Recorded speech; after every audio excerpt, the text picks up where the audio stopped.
Year's Eve is a festival celebrated with elegance around the world. Good memories and tears of joy are the saviors of the season. Many countries pride themselves on this day by showing their finest in aspects of fashion, entertainment, and many others. However, in the Gambia, New Year is focused on events mostly featuring foreign artists.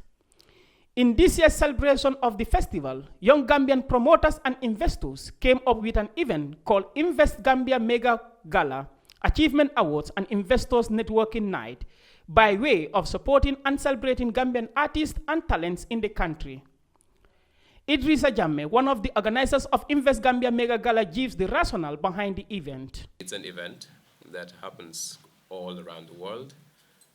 And wherever you go, they have their own way of celebrating it, right? It's different. It shows a country's elegance. It shows their tradition, their traditional touch of elegance, and it's different everywhere you go. When you go to Dubai, it's another kind of atmosphere. When you go to the US, it's a different atmosphere. When you go to the UK, it's a different atmosphere. It's only in Gambia that we don't have our own kind of New Year's Eve. You go around Senegambia throughout the traffic, you would be seeing billboards, right? It's billboards everywhere. But then you will never see a Gambian-led artist on a billboard for the New Year's Eve. You have Wali Seka, you have Yusundur, you have Fatou some time back. It's time to change that. And I think this gala night, it's here to do that, all right? It's Gambian, all Gambian gala night with elegance, with tradition, with culture, and with investors. Christopher Mendy, commonly known as Chris Black, also part of Invest Gambia Mega Gala, says the event is meant to encourage Gambians in diaspora to invest back home.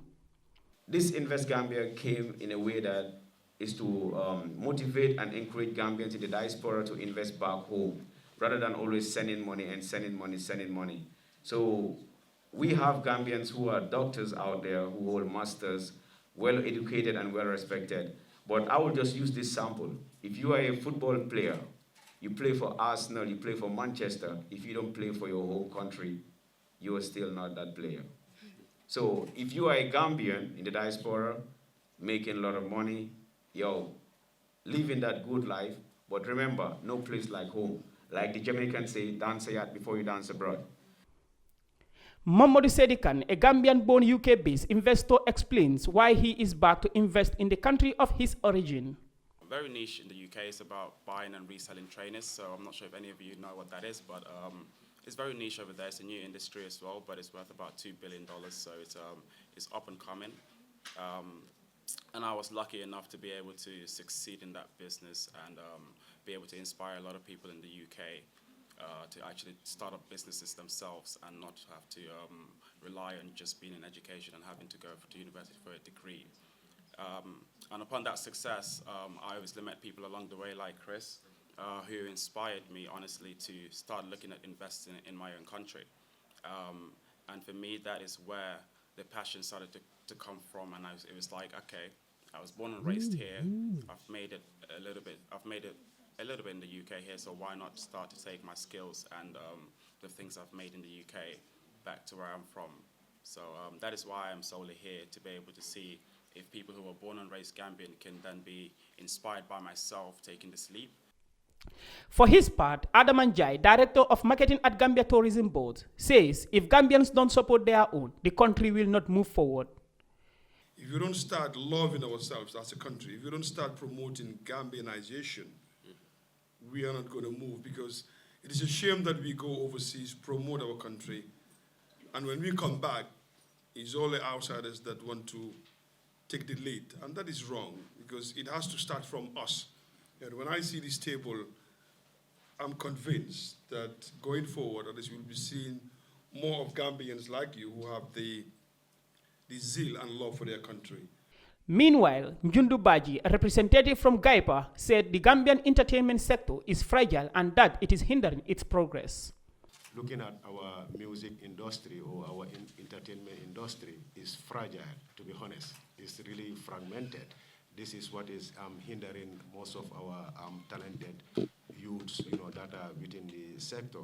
So, but notwithstanding, I will encourage, NCAC, the National Center for Arts and Culture, to double up.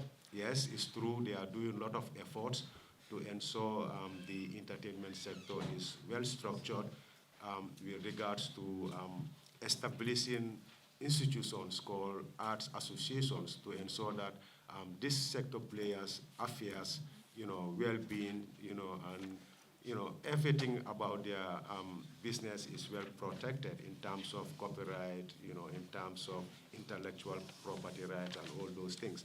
So.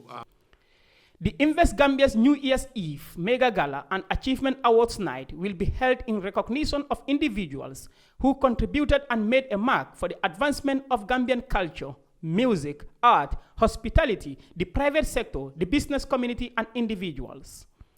Reporting for Kerr, Fatou, I am Landin Cisse.